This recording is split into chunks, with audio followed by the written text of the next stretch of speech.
Hey there, everybody. Hi. Our video may sound a little different today, and that's because we're recording in the living room because we're in the past.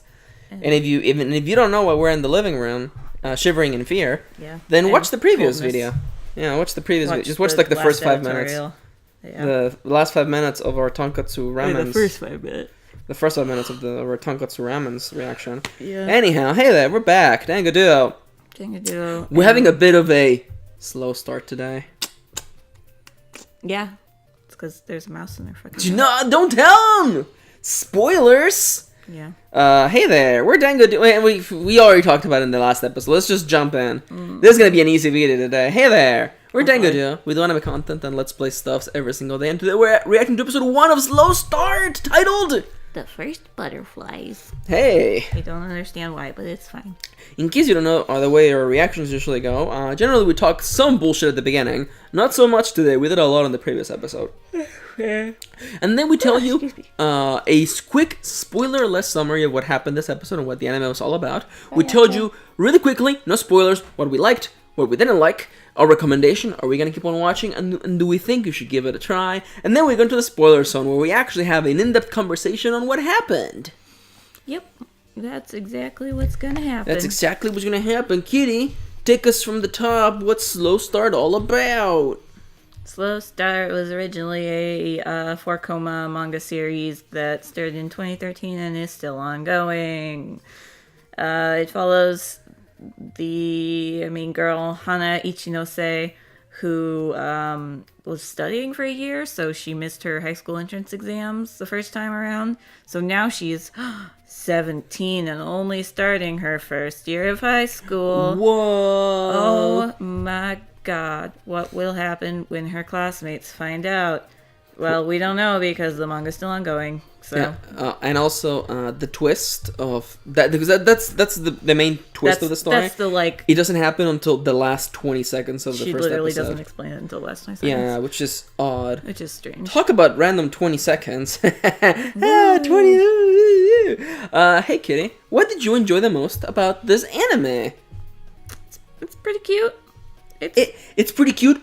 Asterisk. Yeah, we'll talk about the asterisk in the bad part, but it's your pretty standard slice of life school cute moe waifu shit.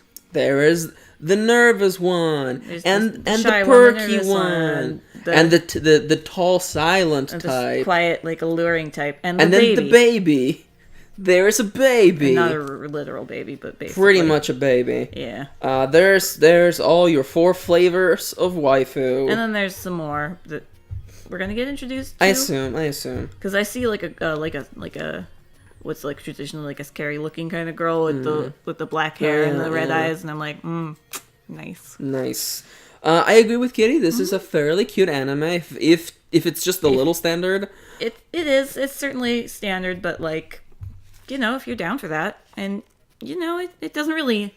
I would like to see them actually play with the fact that she's an older student, but it seems like they're not going to, and that would definitely differentiate it from like it's the standard slice of life moe shit. If I must be entirely honest, I feel like that's very limiting. Like what?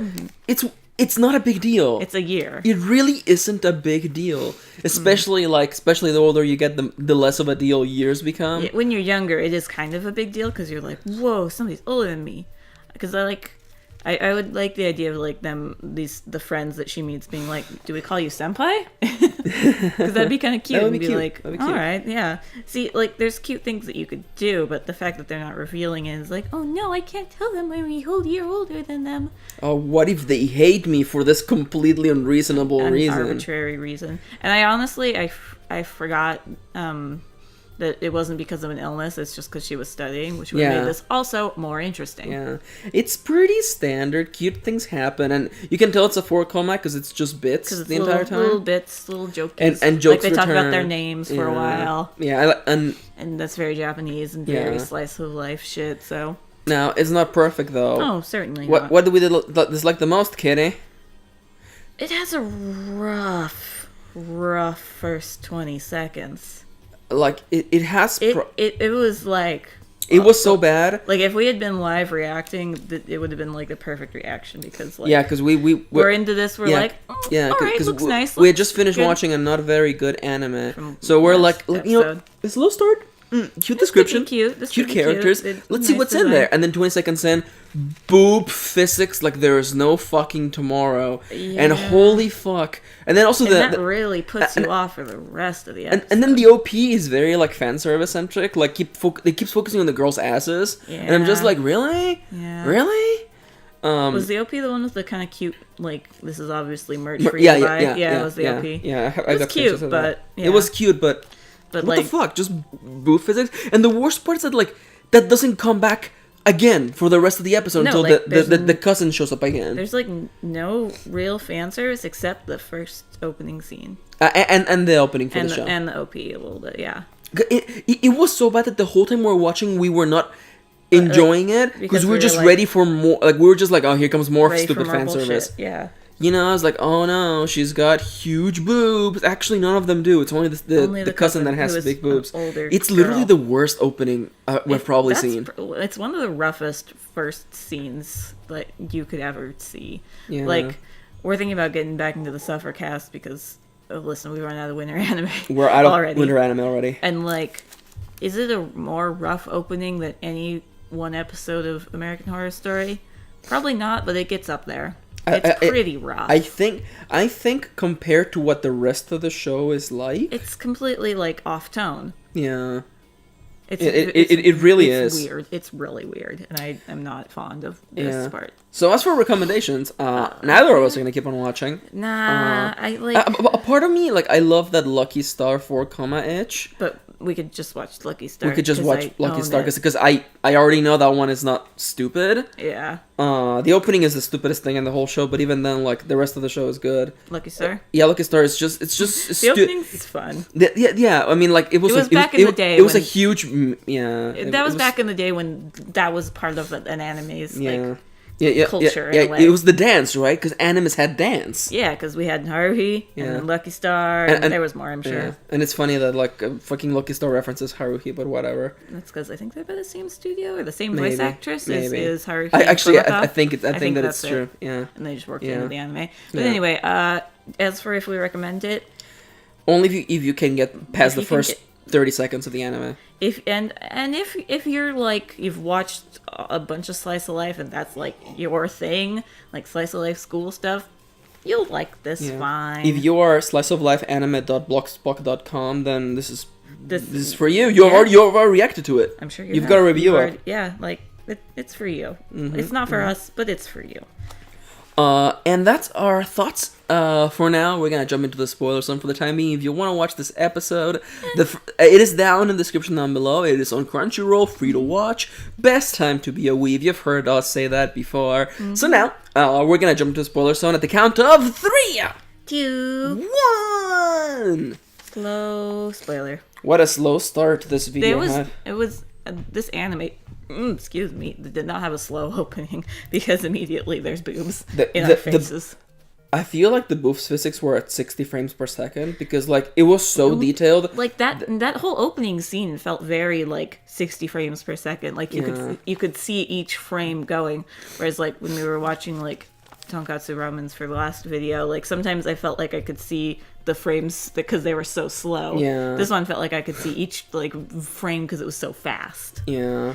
And like the middle half doesn't really do that, but it's like the opening is just so everything is moving in a way that like, you know, Crunchyroll recommended it was Handshakers before watching Tonkatsu Ramen. Okay, that's fine. Yeah, which I don't understand. We should watch Handshakers and just die because that's so bad. That is probably the worst. That's probably the worst thing we've seen. Other than I don't know, Sagrada Reset. Okay, you know what? Okay, listen. Sagrada Reset is worse because it's just bad. Like Handshakers is like, we have money but no talent at all, and no idea of how to tell a good story. So just, I don't know, save your sister and hold her hand because that equals sex. Hi, Yanta. It's bad. Oh, Caddy Yanta's here. Don't mind him. Hi, baby. Kitty, what do you want to talk about today? We're gonna talk about the standardization that slice of life moe has become. Yeah, because You mind if I just jump in real quick? Because we were watching this, and I was watching it perplexed. I'm like, is this the same Lucky Star person? Because I honestly thought, and like as soon as we finished, I was like, is this by the same guy who did Lucky Star? Because it's the same freaking story format with the same kind of 4 character outlines. Mm-hmm. And like it was driving me insane, but it's not actually. No, I'm just seeing if Lucky Star person has done anything else. Yeah. Not really. Which is fair. Some fan projects. Because like it's got the thing where like they have it's the same character outlines. You have short one with the droopy hair, tall girl with a much more mature look. You have Pigtails who has a very strong personality, and then you have short hair, nervous, shy girl. Nervous, shy girl. They're the same, and I wouldn't be surprised if. And I'm just shooting into the dark. If someone is like, "Oh yeah, this all just started as Lucky Star fanfiction," that's also possible. Or like a Lucky Star doujinshi. Yeah, because like it's so close. But then weird, again, yeah. I think Kitty also makes a good point that like, is this just the standardization of what slice of life has life become these days? Because Waifu like. Shit? I feel like I don't know. It's hard to describe how moe shit began, but like I feel like one of the top factors that like brought it over to such its popularity is like K-On! Yeah, this story about cute girls doing cute things, and just only girls. Pretty much, I don't think K-On! Has any boys, and that's kind of started this like trend of like all girls, no boys, slice of life shit. And you could almost say that Love Live falls into that in some respects, except it has more content because it has, music and games and just stuff like that. More girls. And more girls. And having more girls allows you to not have to just see the stereotypes. Because when you have 4 girls, they're pretty much just 4... It's that graph of like shy, outgoing, quiet, or loud. Yeah. And then these girls are, each one is in a different freaking like corner of the map, and when you see it like that close, like you could easily compare it to K-On! Where it's like you've got the same thing, excitable girl, shy girl. There's the like mysterious one, and what's the other K-On!? Oh, she's like energetic girl. Yeah, like you can see these kind of like. Not tropes, in a way. And I think that there's something that has to be said right now, at least for me, that like I think the moe and waifu shit as it stands now is certainly an upgrade from what we had before, which was just harem anime. Yeah. Or I mean, that's still around, I know, but it's an evolution of that because it's kind of like a branching path. The whole point of Kenakamatsu manga is like a guy who is a nobody with no personality and no particular traits, so you can put yourself in him. Yeah. Getting all these cool girls to not bang him. I guess, and like that right there, like there's literally years of that, And it's still going. like decades of that, and it's still going. But the idea that someone thought, hey, if we remove the guy and just have the girls do cute shit, we can still have as much, engagement from the fandom, and even maybe more. We can sell even more merch. Yeah, because then you don't have to worry about the boy. Yeah. And listen, as much as I complain, stories where there's only girls are better than stories where there's one boy and a bunch of girls. Let's be real here. At least you can headcanon them all. At least you can headcanon them all as lesbians, and that's fine. Yeah. Or in a world where no men exists, like in Love Live. Yeah. So I'm not. We're not saying this is the fifth horseman of the apocalypse. No. But it's flawed. But it could be more flawed. That is true. And it's not like a lot of like essays I've kind of read on this kind of like, not really essays, but blog posts about this is like, is this a damaging stereotype to women?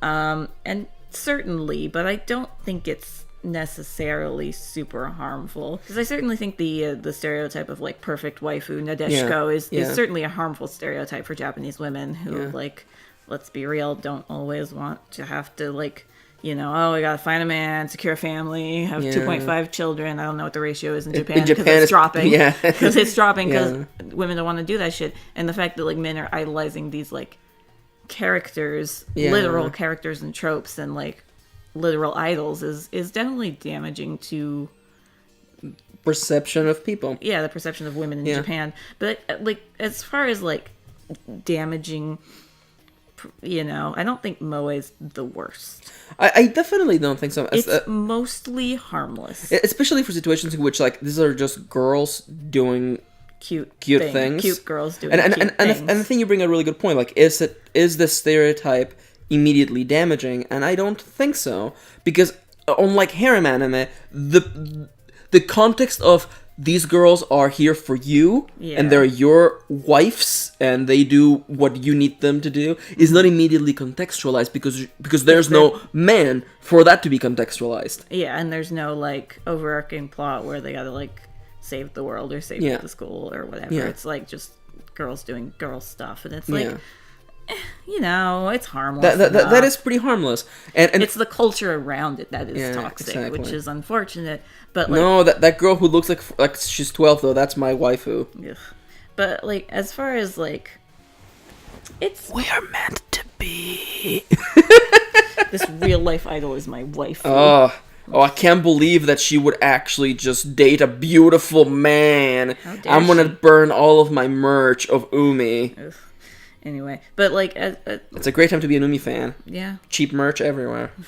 Unfortunately, poor me, Maureen. Yeah. But anyway, like, the point of the whole thing is, like, moe's become so standard at this point that I don't think it's, like, harmful. It's not, like, bad. Yeah. I think it's just a little tired, because it's definitely tired. Also, you know what was exhausting? An energetic girl. She was tiring me out. She's too excited. Too fast. Too fast. Let me compare this, actually, while we're kind of on the subject. Yeah. Let me compare this to a I don't even know if you could call it a slice of life. I'm putting quotes around this that I actually enjoyed that's kind of recent, which is School Live. Mm-hmm. Which was the story about the girls in a, spoilers, zombie apocalypse. Mm-hmm. Just trying to live, like, their lives, and that has tropes, and it has its cake, and it's trying to eat it too. But at least it throws something else in there. Yeah. Like, there's a lot more going on beneath the surface than you would think from, like, the opening or even the first episode. And it has tropes of girls. Like, there's Pigtail Girl, who's, like, a sporty type of girl. Mm-hmm. There's a tall, beautiful, mysterious girl, who's, like, the reading one. There's short-haired, peppy, energetic girl. And then there's, reading girl. And then there's the teacher, who's kind of dumb. But it's fine. That's kind of like her thing. And like, that is out of standard enough to be like, all right, I understand your purpose, and you fulfill more than just check a box. This is standard slice of life moe stuff, which is why I really enjoyed it. Yeah. And comparing it to this is kind of a little unfair, but it's also like it's the most recent slice of life thing I've watched, really. So this is about the best I can compare it to. And it has the tropes, but it plays with them. So, because, like, main girl isn't just happy, peppy-go-lucky. There's a lot more to her that they play with. And they play with the slice of life bullshit. Like, you see the opening and you're like, what the fuck is this anime about? It's not about But it's zombies. About zombies. But it's about zombies. Like, that's a show that plays with it. And I will admit it tries to, have its cake and eat it too sometimes. But I appreciate what it tried to do.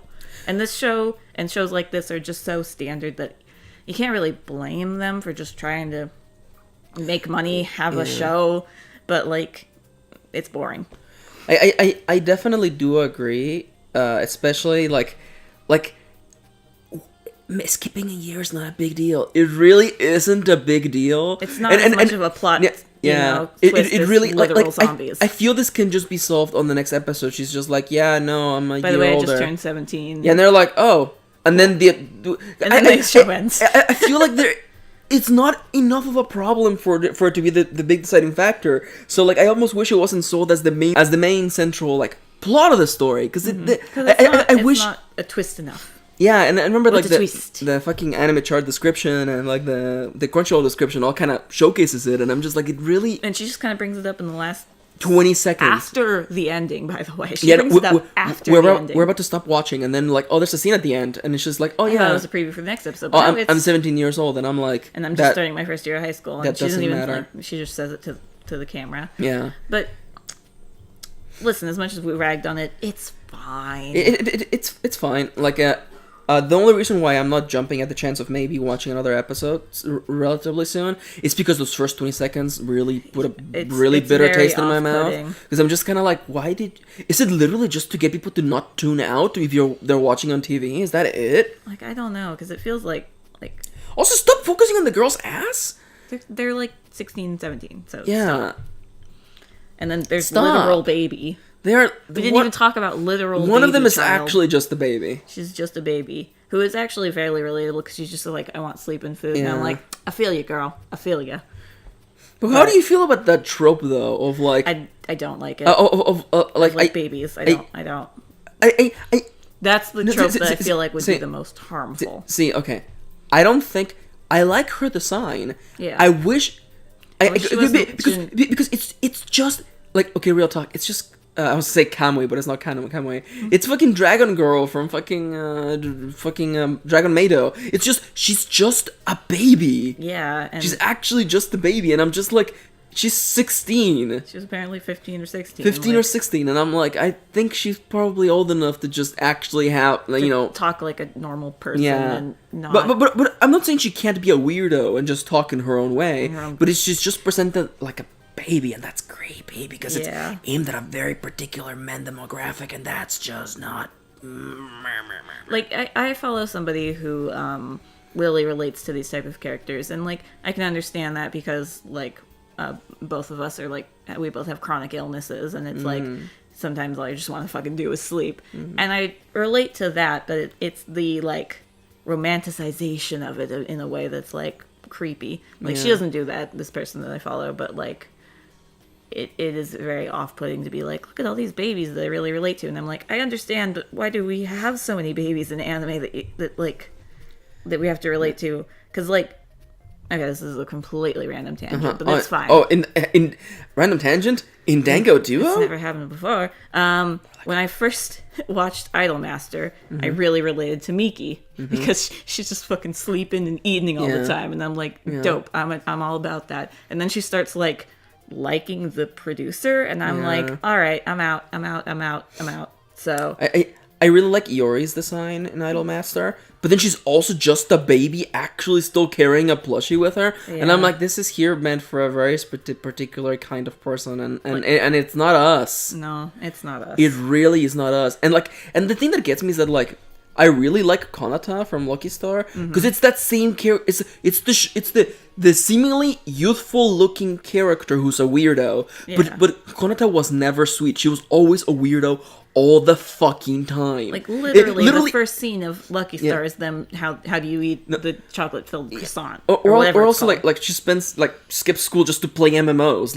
Like she's a big ass weirdo. But this was before like the real romanticization of these tropes and the waifuing of these tropes. Yeah, you're not wrong. And like that. Okay, that's probably the most harmful thing out of this show is that like literal babies are gonna be your waifus. Like that's gross. Yeah, that's fucked up. But other than that. It's fine. We have a lot to talk about of this nothing show, but yeah, it's just because it's so nothing that it's like. I guess we started out a little slow. Fair. Yep. Terrible. Yep. Fair. Yeah, it was a what's the synonym for slow? I don't know. No, I'm too tired. Because I was gonna be something beginning. What's the synonym for slow? Help me get it. I don't know. Open up thesaurus. Maybe we can come up with a good my dictionary's not on the homepage anymore. No, yeah, Kitty, really? What? You're just not gonna open a new tab? You're actually opening up the dictionary. Oh my god. What are some synonyms, Kitty? Where'd they go? There are no synonyms in the dictionary, apparently, in the dictionary app. You have to go to the thesaurus. It was Thesaurus slow. What are some good bits? Thesaurus slow. It's gonna be like fucking tepid, fucking heavy, quiet, passive, leisurely, sluggish, lethargic, sluggish beginning, dawdling, drowsy, delaying, idle, lagging, loitering, slacking, postponing. I feel that. Torpid. Oh, there we go. Apathetic. Supine, slothful, sleepy. What is sleeping? That's a good one. Tortoise-like. Yeah. Tortoise-like. Slow moving. That should not be in your thesaurus. That literally has the word in it. That literally has the word slow in it. How do I, like, tell them No, it's a bad one? It's fine. Tell them that's bad. Thesaurus.com doesn't care. Yeah. Hey there, everybody. We're We Dango don't Duo. care. Do we? Do you have any good synonyms for slow? Also, Better ones that here's a better topic of conversation for the discussions. here we go. For the comments too. Like, you can talk about what we talked about. That's cool and all. What are your favorite slice of life shit? I'm just curious because mine's probably School Life if you can count that. Yeah, I really like Lucky Star. I really enjoyed it, and it gets really sad at the end. So I love that shit. It's fucking good shit. I've heard about what other slice of life shit have we watched recently? We don't really watch a lot. Okay, real talk. Could you count? No, I was Love Life? no, all that's anime. Like is Ranma one half slice of life? Is it just martial arts? But there's hardly, I don't know. Fantasy shoujo. I don't even feel it's shoujo. I don't. Is it? It's so guy centric though, and like it has baddies of the week sometimes. I don't know. 90s anime Ranma one half transcends genre. Okay. 90s anime did not give a shit. Rumiko Takahashi does not give a shit. She does not give a shit. Let's be real. Inuyasha's like multiple genres of things. 90s anime is weird. 90s anime is weird. Anime has definitely become more standardized. God, now we have every anime is waifu bait and everything has fan service, and now everything's good. I don't think so. Yep. An underage teenage waifu for everyone. Ugh. That's our political platform over here at Dango Duo. Listen, just because I call some Love Live girls my waifu doesn't mean I don't age them up in my brain. Oh, we don't have to clear that. I feel like that we don't have to clear that up. Listen, I feel like that's assumed, you know? I don't know. That's why I wanted to clear it up. You know what? I think that's fair. And listen, I ain't got no first years as my waifus. Yeah, that's At least gross. they're all third years. No. Everybody loves Wooby, but not like that. Wooby is my precious child. Don't you no. Get out of here. Get out of here with that shit. We can't actually end the video here because we gotta do all the outro. Yeah, hey there, we're Dango Duo. We come on this every single day. Hey there, check out our Twitter accounts, Dango Duo for updates, Kitty for cats and love life shit, and me for writing and whatever I'm doing in Monster Hunter. Yep. We also have an Amazon wish list. You can buy us shit. Buy us shit, and then we'll do videos on that shit. And if the shit that's on it is not what you want to buy us, then tell us what shit it is in the comments down below, and then we'll put up that or shit in the me. shit. Yep. Or just add Kitty at Twitter. Yep. Add LadyKittyLynn. Also, Patron is the #1 place to support us and this bullshit that we do. You knocked me over. Did I? Put that arm back down. Okay. There we go. Patreon.com/DangoDuo is the place where you can go and pledge a little bit of your money. Even $1 helps a lot, and if you pledge a little more, you get cool perks like watching videos early. All of our patrons, one and up, get to watch our editorial and our monthly video. Yep. And vote on it. Yep. And you also get shout-outs if you're at a different tier, like the following people: Amelia, Angela, Erzos, Leire, Luna, and Victoria. Woo! Woo! I'm hungry. We're out of energy. We're out of energy. We had a slow start and then a slow end. Yeah. I hope that mouse is dead. That'd be nice. There's a mouse in our room. I hope it's dead. We put traps everywhere. I'm hungry. Are we ever gonna feel safe in our own house ever again? Did we ever? Oh, that's dark. Oof. Does anyone really feel safe in 2018 America? No. Definitely not.